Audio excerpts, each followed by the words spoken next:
Baik, assalamualaikum warahmatullahi wabarakatuh. Terima kasih pertama-tama saya ucapkan kepada SMP Muhammadiyah 2 Tarakan yang sudah berkenan menerima permohonan saya untuk berbagi praktik baik terkait dengan kegiatan yang tengah saya jalani, yaitu kegiatan pembatik yang saat ini saya sudah masuk alhamdulillah di level 4. Langsung saja mungkin ya Bapak Ibu. Alhamdulillahirabbil alamin wa bihi nasta'inu ala umuri dunya waddin, asyhadu an la ilaha illallah wa asyhadu anna muhammadan abduhu wa rasuluh. Amma ba'd. Puji syukur kehadirat Allah Subhanahu wa taala yang telah memberikan kita rahmat, kesehatan, keselamatan dan kesempatan sehingga kita dapat berkumpul di sini pada hari ini untuk melaksanakan kegiatan berbagi praktik baik terkait implementasi pembelajaran berbasis TIK. Salawat serta salam tak lupa kita aturkan kepada junjungan kita Nabi besar Muhammad SAW yang semoga di hari akhir nanti kita mendapatkan syafaat dari beliau. Insyaallah, amin ya rabbal alamin. Perkenalkan, nama saya Nurlinah S. Nama saya Nurlinah S. Gelarnya SPD. S-nya nama bapak saya.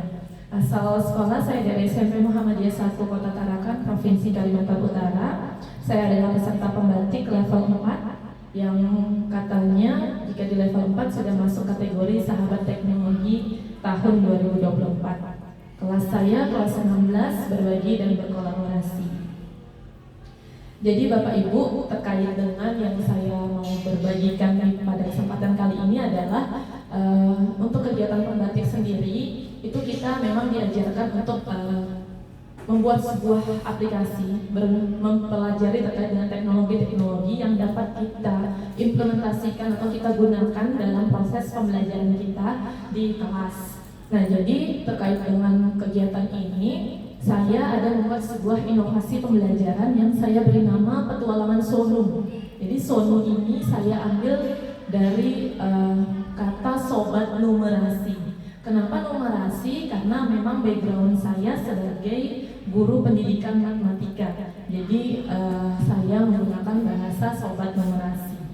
Nah, sebelum ke dalam inovasinya, setiap kita membuat sebuah inovasi dalam sebuah kegiatan apapun ya, otomatis pastinya kita akan selalu membuat refleksi dulu, identifikasi dulu apa sih masalah atau situasi yang terjadi di sekitar kita. Dalam hal ini apa sih masalah kita dalam kelas kita, dalam pembelajaran matematika ya khususnya. Nah, terkait dengan latar belakang, yang pertama yang saya temui di kelas saya adalah pelajaran matematika yang masih dianggap sulit. Sampai sekarang masih saja ada peserta didik yang menganggap bahwa pelajaran matematika itu sulit. Sulitnya itu membuat mereka merasa bahwa ya sudah, saya ini sudah tidak bisa matematika. Jadi mereka sudah kalah duluan sebelum mulai belajar matematika. Jadi dari awal dia sudah menganggap matematika itu sulit, padahal belum mulai belajar, jadi sudah menganggap sudah saya tidak bisa, saya tidak mampu, seperti itu. Nah, adanya penganggapan seperti ini, adanya mindset seperti ini menyebabkan minat belajarnya pun berkurang. Dan pada akhirnya sudah pasti akan berdampak pada hasil belajar yang kurang memuaskan. Nah, dari latar belakang masalah ini, saya juga mencari nih tantangan-tantangan apa sih yang saya hadapi di sekolah saya khususnya. Nah, tantangan yang pertama yang saya hadapi adalah game alpha. Jadi seperti yang kita tahu ya Bapak Ibu, peserta didik yang kita ajar pada kesempatan kali ini di masa-masa sekarang itu sebagian besar peserta didiknya lahir di generasi alpha yang memang dari mereka lahir, dari mereka muncul di dunia ini sudah terkontaminasi dengan yang namanya teknologi. Itu yang pertama. Yang kedua adalah game online. Tidak bisa dipungkiri bahwa teknologi yang berkembang di zaman sekarang itu erat juga kaitannya dengan game online yang sering anak-anak mainkan. Jadi situasi yang saya dapat di sekolah itu adalah peserta didik jika ada waktu dan ada kesempatan mereka bisa memegang HP-nya, mereka akan gunakan semaksimal mungkin untuk bermain game dengan teman-temannya. Contohnya pada saat pulang sekolah, mereka boleh kan sudah mengambil HP-nya. Nah, sambil menunggu orang tua menjemput, nongkrong tuh di lorong sekolah untuk bermain game. Bahkan Walaupun ada yang tinggal di dekat sekolah, tinggal jalan kaki pulang, mereka sengaja nungguin temannya dijemput dulu sambil main game, baru mereka pulang. Itu yang kedua tantangannya. Tantangan yang ketiga adalah, alhamdulillah beberapa tahun kemarin kami mendapat bantuan Chromebook dari pemerintah sebanyak 15 unit. Nah, bantuan Chromebook inilah yang juga menjadi salah satu tantangan kami. Apa yang harus kami lakukan terkait dengan Chromebook? Sejauh ini yang sudah kami lakukan dengan Chromebook yang didapatkan adalah kami gunakan sebagai bahan untuk penggunaan media, sebagai media assessment. Jadi mulai ada Chromebook ini kami kurangi yang namanya paper atau kertas. Kalau zaman dulu memang kami masih menggunakan soal itu dari kertas, di print, di fotokopi dan sebagainya. Semenjak ada Chromebook, kami sudah ubah sistem asesmennya menjadi sistem soalnya dari Chromebook seperti itu. Nah, selain itu dari Chromebook juga terkadang pembelajaran juga kita gunakan Chromebook sebagai mencari informasi atau bahan belajar sebagai sumber belajar anak-anak. Nah, seperti itu adalah tantangan-tantangan yang saya peroleh khususnya dalam menyusun inovasi pembelajaran kali ini, terkhusus dalam bidang TIK. Kemudian berdasarkan situasi kondisi yang tadi dan termasuk tantangan yang ada, jika kita kembali ke falsafah Ki Hajar Dewantara yang beliau mengatakan bahwa dasar pendidikan anak itu berhubungan erat dengan kodrat alam dan kodrat zamannya, maka sudah sesuai, sudah seharusnya kita menyesuaikan pembelajaran anak-anak di kelas itu berdasarkan kodrat alam dan kodrat zamannya. Kodrat alam maksudnya apa? Yaitu lingkungan belajar peserta didik kita. Nah, disinilah kita sudah mulai melihat atau mengkategorikan peserta didik kita ini kebutuhannya apa, kesiapan belajarnya seperti apa, bagaimana cara belajar mereka. Jadi disinilah pendiferensiasian kita. Sementara kodrat zamannya ya terkait dengan zaman di mana mereka belajar, zaman yang dimana saat ini digitalisasi itu sudah sangat luar biasa. Jadi sudah tidak bisa lagi nih kita kembali ke zaman dulu di mana kita mengajar dengan kita sebagai objek utama, sumber belajar utama. Jadi kita harus sudah mengubah arah pembelajaran menjadi student center, di mana peserta didik sebagai orang yang belajar dan kita sebagai gurunya hanya sebagai fasilitator saja yang membimbing dan mengarahkan peserta didik. Sebenarnya terkait dengan inovasi pembelajaran, sebenarnya kita kan sudah melaksanakan ya terkait dengan metode pembelajaran, kita inovasikan segala macam, kita gunakan berbagai macam metode untuk menarik minat peserta didik. Sama juga seperti saya. Nah, kita sudah sering nih melaksanakan kegiatan diskusi. Kita kadang juga minta mereka membuat mind mapping, kemudian minta mereka presentasi dan lain-lain, membuat pembelajaran berbasis Google Form dan lain sebagainya. Kegiatan pembelajaran dengan menggunakan word wall, quizzes, dan juga pembelajaran berbasis Kahoot itu sebenarnya sudah kita laksanakan. Hanya saja poin saya di sini adalah kita bukannya mengkerdilkan makna metode pembelajaran non digital di sini, tapi di sini adalah ada opsi lain di mana kita sudah ada pilihan di mana kita bisa membuat pembelajaran yang berbasis TIK. Jadi ada opsi baru nih, ada pembelajaran berbasis TIK di mana bisa kita implementasikan di dalam kelas. Jadi bukan berarti pembelajaran yang berbasis non digital itu sesuatu yang buruk atau sesuatu yang salah, tidak seperti itu. Kalau bisa kita kembangkan dan kalau bisa kita kolaborasikan antara keduanya, justru itu lebih bagus. Nah, berdasarkan hal-hal inilah kemudian saya membuat inovasi pembelajaran dengan menggunakan multimedia pembelajaran interaktif atau biasa kita singkat dengan MPI. Nah, multimedia pembelajaran interaktif atau MPI yang saya buat ini, seperti yang tadi saya katakan, saya buat dengan konsep petualangan, di mana petualangannya ini ya bisa macam-macam konsep petualangannya, tinggal kita ganti-ganti aja, misal petualangan di mana gitu. Terkait dengan itu ya tinggal kreativitas dari kita saja. Nah, buatnya di mana? Untuk petualangan Soju ini, saya buatnya kemarin di aplikasi Genially. Genially dapat di mana sih? Bapak Ibu tinggal buka Google, tinggal klik genially.com, udah muncul di situ. Jadi tinggal diklik, tinggal kita buat, tinggal login, tinggal masuk, tinggal bekerja.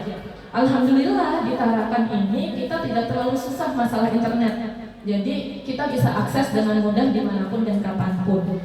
Kemudian aset-asetnya yang lucu-lucu ini dapatnya di mana sih? saya ngambilnya semua dari Canva for Education. Jadi saya buat dulu asetnya di Canva, kemudian saya masukkan atau saya insert ke dalam Genially. Lalu bagaimana peserta didik bisa mengakses? Nah, kemarin pada saat COVID kan kita gunakan seringnya Google Classroom. Nah, kita pakai kembali. Jadi memang dalam pembelajaran saya masih gunakan Google Classroom. Tujuannya ya biar materi yang sudah saya sampaikan di kelas bisa saya kasih masuk di Classroom biar bisa mereka pelajari kapanpun dimanapun. Jadi anak-anak tinggal kita kasih masuk nih link dari yang sudah kita buat ini MPI-nya, kita masukin di Classroom. Kemudian anak-anak pada saat belajar di kelas tinggal kita arahkan, silakan buka Classroom-nya, tinggal diklik seperti itu. Kemudian di sini saya akan tunjukkan apa sih isi dari MPI yang saya buat. Sekedar informasi, MPI yang kita buat ini bisa loh kita ganti-ganti. Tidak harus stuck modelnya seperti ini. Jadi bisa kita ganti-ganti sesuai dengan kondisi dari peserta didik kita. Nah, ini adalah contoh yang sudah saya buat kemarin, yang sudah saya implementasikan juga. Jadi tinggal masuk di Classroom, anak-anak tinggal klik. Yang penting internet aman, lancar, maka bisa diakses dimanapun dan kapanpun. Ini karena ini kemarin tugas pembatik, jadi di depannya harus ada bumper pembatik. Nah, ini adalah pertama, tinggal diklik. Kemudian sedikit informasi terkait dengan istilah-istilahnya juga, karena kita konsepnya petualangan ya Bapak Ibu. Jadi kalau bisa di dalamnya seminim mungkin atau seminimal mungkin istilah-istilah yang ada istilah belajarnya. Misalnya terkait dengan tujuan pembelajaran atau tes gitu. Kalau bisa hilangkan bahasa-bahasa yang seperti itu. Jadi gunakan istilah-istilah yang memang konsep Bapak Ibu di situ. Karena konsepnya petualangan, jadi saya gunakan bahasa petualangan. Contoh, penjelajahan dunia geometri. Padahal intinya kan kita mau belajar geometri aja itu gitu. Cuma kita gunakan bahasanya yang menarik seperti itu. Kemudian jangan lupa petunjuk. Ini sama seperti kalau kita buka aplikasi, pasti ada petunjuk-petunjuknya biar anak-anak tidak susah terkait dengan apa sih menu-menu ini, apa sih tombol-tombolnya. Nah, terkait dengan ini, jangan lupa dimasukkan kreatornya siapa. Referensinya juga sebagai informasi bahwa apa yang kita buat di dalam MPI ini itu valid semua datanya yang sesuai dengan kurikulum yang sekarang. Nah, terkait dengan peta belajar, biasanya kan menu ya atau beranda. Nah, karena konsepnya petualangan, saya ganti peta belajar. Kemudian ini tujuan. Tujuan ini apa? Ya, tujuan pembelajaran. Teman-teman bisa masukkan CP-nya teman-teman di situ. Kemudian tujuan pembelajarannya apa? Nah, saya hilangkan kata pembelajarannya. Fokus aja tujuan dengan ikon kompas. Jadi tidak menggunakan icon-icon yang biasa dalam pembelajaran. Tujuannya, dan saya juga ganti, jangan peserta didik, ganti kamu. Jadi biar lebih dekat aja dengan anak-anak. Kemudian kesiapan ini ibaratnya kayak mereka mengingat materi-materi sebelumnya. Materi sebelumnya yang mereka pelajari pada pelajaran sebelumnya itu apakah masih mereka ingat, seperti itu. Kemudian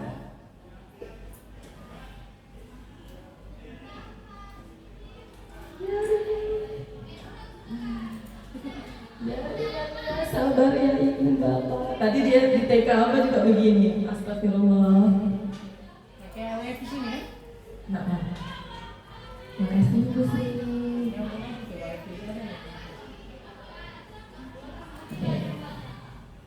Saya mau kasih ini tapi tinggal sedikit, Pak. Sabar pada papa. Lanjut.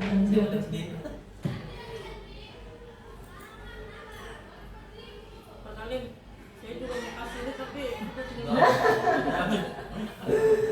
Siap. Kenapa dia buat shortcut? Enggak kok, aman kok. Ini HP-nya aman-aman aja. Bagus aja jaringannya.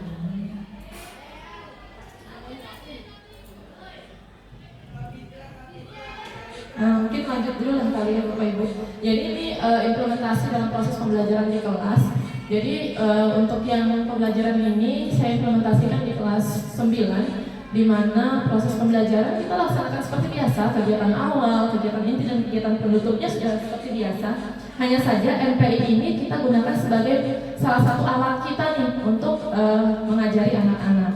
Nah, dalam proses pembelajaran pembelajaran kali ini saya menggunakan model pembelajaran saya diferensiasikan anak-anak dengan kategori di mana siswa dengan paham utuh saya gabung sama siswa yang masih paham sebagian sama yang masih belum paham sama sekali. Jadi pendiferensiasiannya di situ, di mana tujuannya adalah si yang paham utuh ini bisa mengajari dua temannya yang memang belum paham gitu. Intinya seperti itu. Jangan salfok sama jumlah siswanya ya. Jumlah siswa yang salfok dengan jumlah siswanya. Jadi sebenarnya Bapak Ibu ya, anak-anak itu jika depannya sudah teknologi, sudah senang aja mereka seperti itu. Jadi apapun yang kita kasih sebenarnya mereka sudah senang gitu. Walaupun sebenarnya pertanyaannya ya benar salah, pilihan ganda, intinya sama seperti itu. Nah, jadi mereka setelah mereka digabungkan dengan kelompoknya, disitulah mereka berdiskusi, bertukar pikiran, berbagi apa sih yang harus mereka lakukan, bagaimana sih cara memahami pelajarannya. Pada saat mereka tidak mengerti, disitulah tugas kita sebagai fasilitator untuk membantu menjelaskan seperti itu.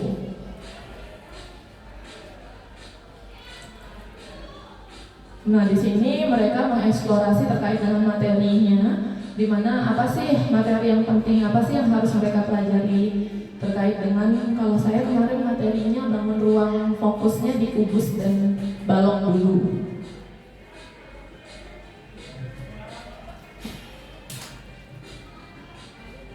Seperti itu model pembelajarannya. Jadi anak-anak ketika mereka kesulitan, nah ini contoh mereka masih belum ngerti nih. Saya ajarkan sedikit langkahnya. Setelah itu, setelah paham, mereka lanjut sendiri. Pija kan namanya? Iya. Iya, dari SD muda. Pija kemarin. Mantan anaknya. Iya, mantan anaknya. Kelas 9 sudah mau lulus, sudah mau SMA lagi. Jadi dia tinggal lanjutkan nih. Udah tuh diskusi segala macamnya. Jangan lupa kita memberikan LKPD terkait dengan nanti ada di bagian terakhir itu mereka merefleksikan apa sih yang sudah mereka pelajari, apakah mereka bisa menjawab pertanyaan-pertanyaan dari yang ada. Nah, untuk konsep pertanyaannya, asesmen formatifnya kita buat yang unik juga. Kita buat kalau bisa, nah karena konsepnya petualangan, kembali lagi saya buat konsepnya mereka tugasnya mencari petunjuk.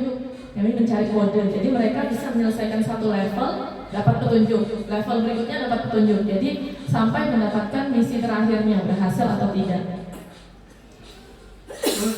Nah, petunjuknya kayak gitu aja kemarin. Nah, bisa nih teman-teman kembangkan, misalnya petunjuknya saya mau taruh di ruang guru. Misalnya petunjuk yang muncul adalah silahkan cari petunjuk di ruang guru di bawah meja Bapak A, di bawah meja Bapak B, seperti itu.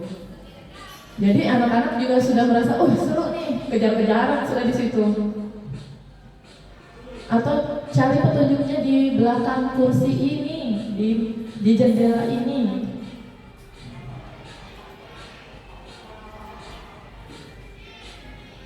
Seperti itu. Jadi mereka yang berdiskusi sendiri, mereka yang mencari tahu sendiri, mereka melihat apa yang sudah mereka catat sesuai apa yang dengan yang ditanyakan. Nah, kode di bawah ini, inilah nanti kode-kodenya. Kalau mereka berhasil melengkapi, berarti mereka berhasil menyelesaikan tantangan yang ada.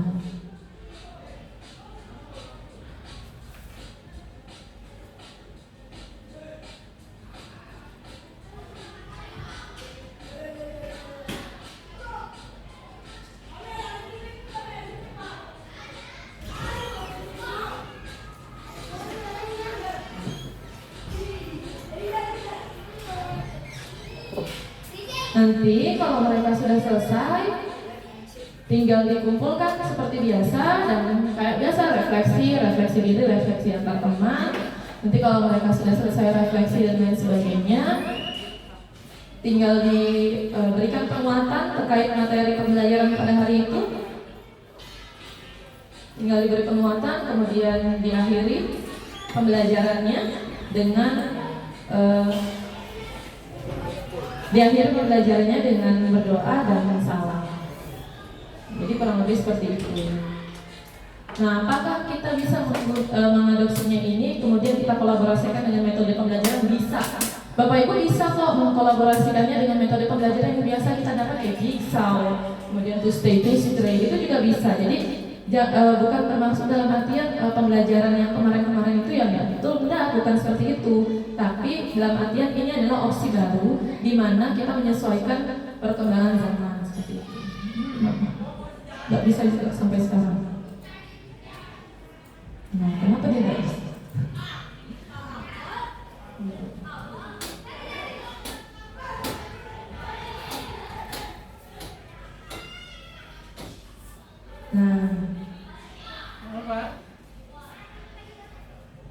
Nah ini tadi kan setelah kesiapan ya. Kalau kesiapannya sudah beres, masuk di perbekalan. Perbekalan itu apa? Saya nggak gunakan ini materi sebenarnya, cuman bahasa saya perbekalan. Nah materinya teman-teman bisa ambil dari YouTube. Kalau kemarin saya ambil dari YouTube, tapi saya sesuaikan dengan kemampuan peserta didik saya menyerap materi ini. Karena saya nggak bisa mencari materi yang bahasa si pematerinya di dalam YouTube itu bahasanya terlalu tinggi. Jadi saya betul-betul cari yang bahasanya sesederhana mungkin yang bisa mereka pahami dengan baik. Jadi seperti itu. Jadi ketika anak-anak akses, anak-anak tidak perlu lagi masuk tab berikutnya. Jadi fokus di tab ini saja. Jadi mereka belajar dalam satu aplikasi ini saja, tidak kemana-mana. Seperti itu. Nah inilah yang saya maksud tadi dengan tantangan-tantangan itu ya asesmen formatif kita.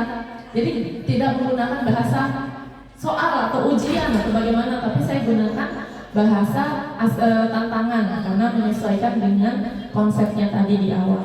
Kalau teman-teman mau gunakan konsep animal kingdom atau apa gitu, space, luar angkasa gitu juga bisa, dunia laut gitu, atau bagaimana, ya tinggal teman-teman sesuaikan saja dengan apa sih yang kira-kira anak didik kita ini bisa suka seperti itu. Nah kemudian terkait dengan kode-kodenya, bentuk asesmennya tinggal teman-teman sesuaikan saja modelnya seperti apa, caranya bagaimana, seperti itu. Nah soal-soal yang saya ambil ini memang sudah diajarkan pada video pembelajaran yang tadi, begitu. Mereka tak bisa nih langsung masuk level sini kalau yang level ini belum beres. Nanti kita bisa atur di situ. Sederhana aja seperti ini. Jadi semuanya udah masuk ke dalam kegiatan dalam satu ini. Ya kalau sudah selesai tinggal refleksi, menurut mereka apa nih, senang, biasa aja, atau bagaimana? Tinggal lanjut, nah karena yang berikutnya belum saya buat, kembali lagi ke awal. Seperti itu. Jadi itu sedikit gambaran terkait inovasi pembelajaran multimedia pembelajaran interaktif yang saya buat pada kesempatan kemarin. Nah, jadi Bapak Ibu, kesimpulan yang bisa diambil adalah pembelajaran berbasis digital ini, seperti yang tadi sudah saya bilang, bukan maksudnya untuk mengkerdilkan pembelajaran non-digital. Jadi pembelajaran berbasis digital itu bisa menjadi pilihan baru nih buat kita Bapak Ibu, sesuai dengan perkembangan zaman pada saat ini, sebagai variasi lah, variasi pembelajaran kita yang bisa kita terapkan di kelas. Bahkan nggak menutup kemungkinan bahwa pembelajaran berbasis digital sama pembelajaran berbasis non-digital bisa kita kolaborasikan. Seperti itu. Satu hal yang sering saya diingatkan selalu adalah ini. Jika kita menginginkan peserta didik kita menjadi peserta didik yang bermutu, maka kita sebagai gurunya harus lebih dulu yang menjadi guru yang bermutu. Itu selalu yang sering diingatkan kepada saya, dan ini menjadi salah satu hal yang mungkin saya, oh iya, kita harus terus belajar untuk menjadi guru bermutu untuk anak didik kita yang bermutu. Mungkin demikian yang bisa saya sampaikan ke teman-teman terkait implementasi pembelajaran berbasis TIK. Di pinggir sungai memancing ikan. Ikan didapat dimasak acar. Demikian yang bisa saya sampaikan. Ruang diskusi terbuka lebar. Saya akhiri, mungkin dari teman-teman ada yang mau didiskusikan terkait dengan implementasi yang saya buat, inovasi yang saya buat. Terima kasih.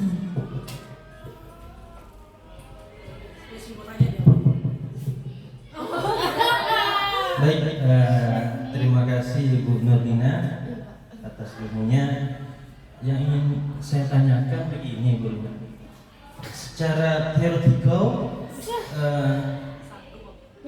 ini kan penerapannya tentang apa, berbasis student center, ya benar ya?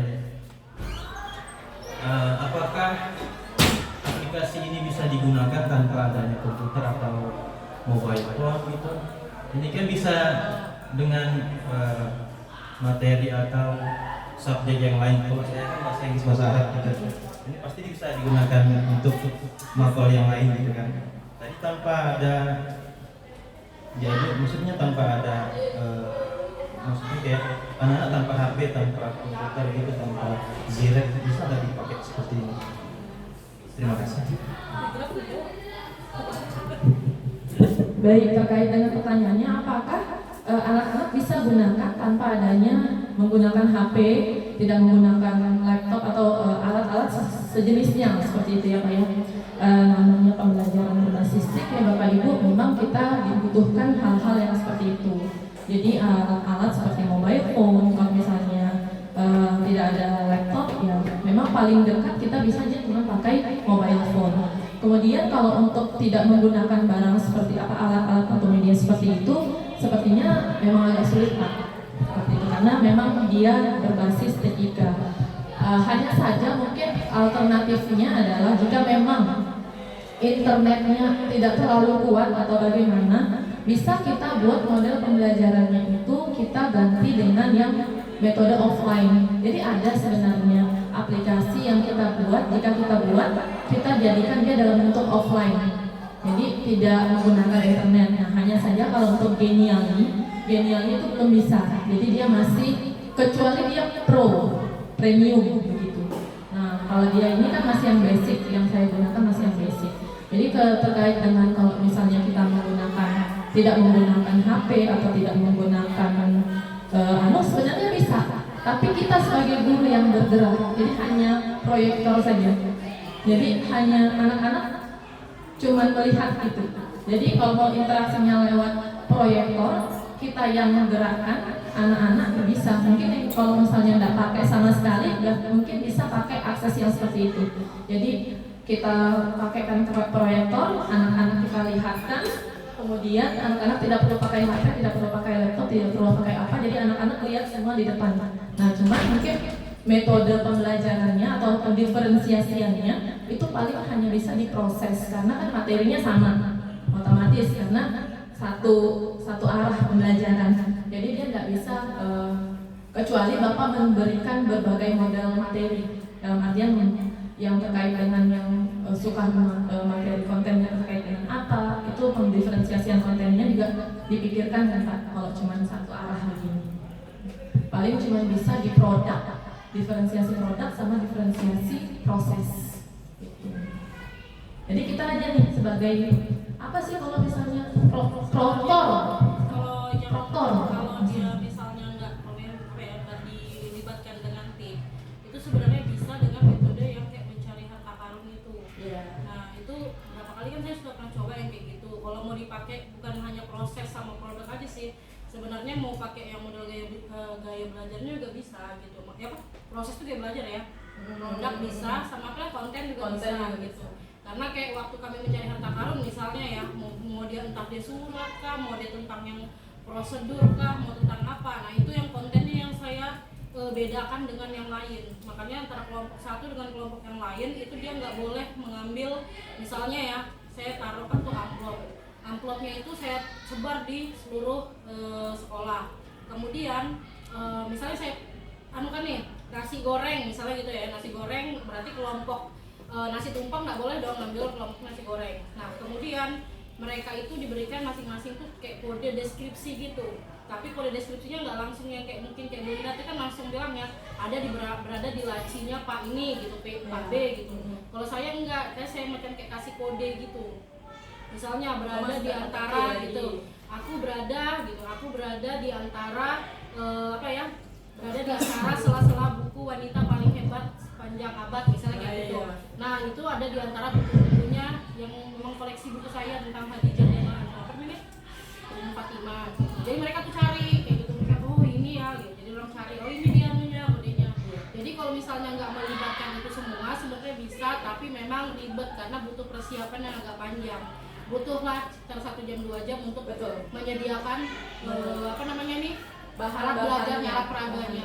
Kalau anak-anak bilang seru karena semuanya bilang nggak ada yang bilang nggak seru. Semuanya pasti jawab seru karena aktivitasnya juga lari-larian, kejar-kejaran. Iya benar sekali Bu. Jadi kalau untuk yang seperti itu, tapi kalau kita kaitkan dengan TIK ya Bu ya, memang kalau untuk TIK ya memang ada alatnya seperti ini. Tapi kalau misalnya memang betul-betul nggak ada internet, nggak ada apa, ya memang kita harus kerja keras di situ. Memang persiapannya memang luar biasa. Kita harus gunting lagi, kita buat lagi petunjuk, kita harus naruh petunjuk karena kita aja yang bisa naruh petunjuk. Dan mungkin kita libatkan anak-anak. Kadang saya libatkan sih anak-anak. Kecuali kelompok yang berbeda. Kelompok yang Kadang berbeda. kalau anak-anak kelas lain sih kadang, bu, ibu mau bikin anu ya, bikin apa namanya nih, bikin harta karun ya, iya boleh kan bu, saya bu yang anu kan, saya yang taruh mana bu. Iya, itu bisa. Ada yang majukan gitu. Nah, Kalau enggak, kemarin saya sendiri gitu kan. kalau memang kita sendiri memang capek karena kita Capek. harus menyembunyikan, kita langsung tulis lagi deskripsinya. Dan kita sesuaikan dengan apa yang ada di dalam petunjuk kita. Seperti itu. Tapi kalau terkait dengan pertanyaan Bapak tadi, apakah bisa MPI ini digunakan tanpa komputer, laptop atau HP? Ya memang agak susah karena kaitannya dengan TIK atau digitalisasi seperti itu. Paling yang bisa dipakai adalah satu sumber, satu arah yang tadi proyektor seperti itu. Iya, saya tertarik dengan apa namanya media atau pembelajaran seperti apa tadi bahasanya? MPI. Iya MPI. Iya, Iya mencari harta karun, berpetualang. Karena pada kenyataannya saya suka mendaki gunung lewati lembah. Iya. Ini jahat dong. Ya kalau sebelumnya saya biasa menggunakan kalau tanpa HP, tanpa zir, tanpa komputer, saya lebih biasa pakai bambuzel. Nah, karena itu tanpa ini tinggal kelompokan anak-anak, kemudian anak tinggal minum doang gitu kan. Kalau yang ini saya lebih tertarik itu, tapi mungkin butuh proses untuk belajar. Terima kasih. Sama-sama Bapak.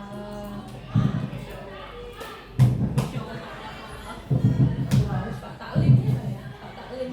Rajin. Share, dia Oh, kan share. Kristen Bieber kan. Share. Jadi mungkin ada Allah Apa ya?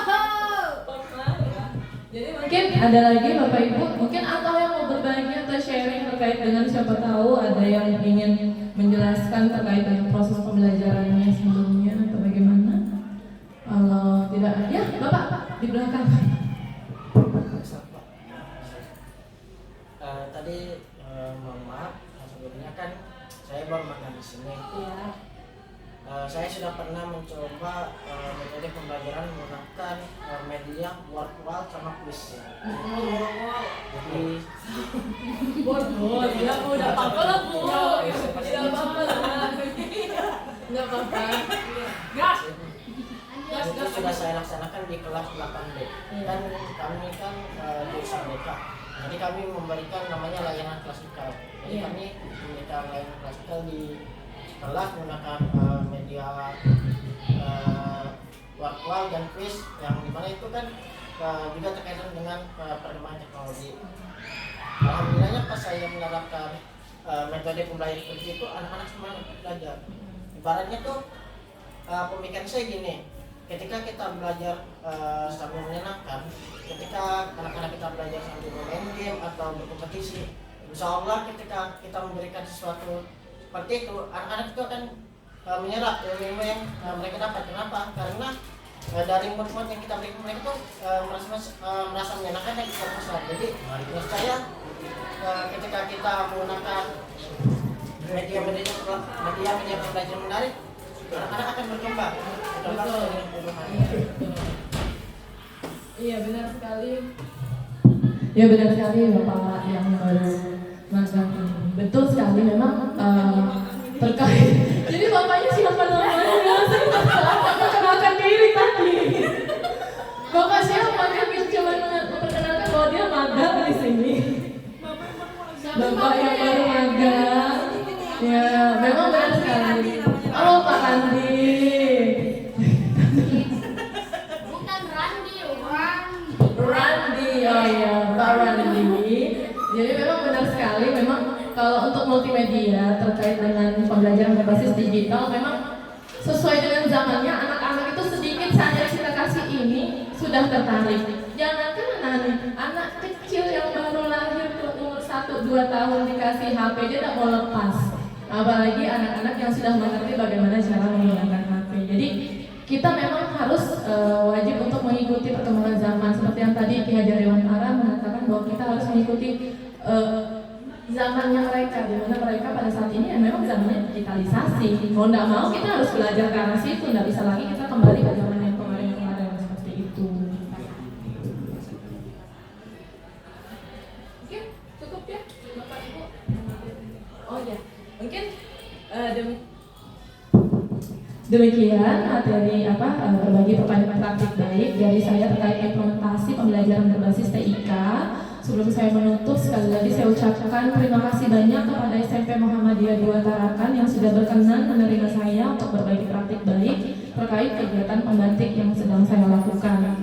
Saya mohon undur diri, mohon maaf atas segala kesalahan atau kata-kata yang saya buat yang mungkin tidak mengenakan hati Bapak Ibu. Saya akhiri, mohon maaf.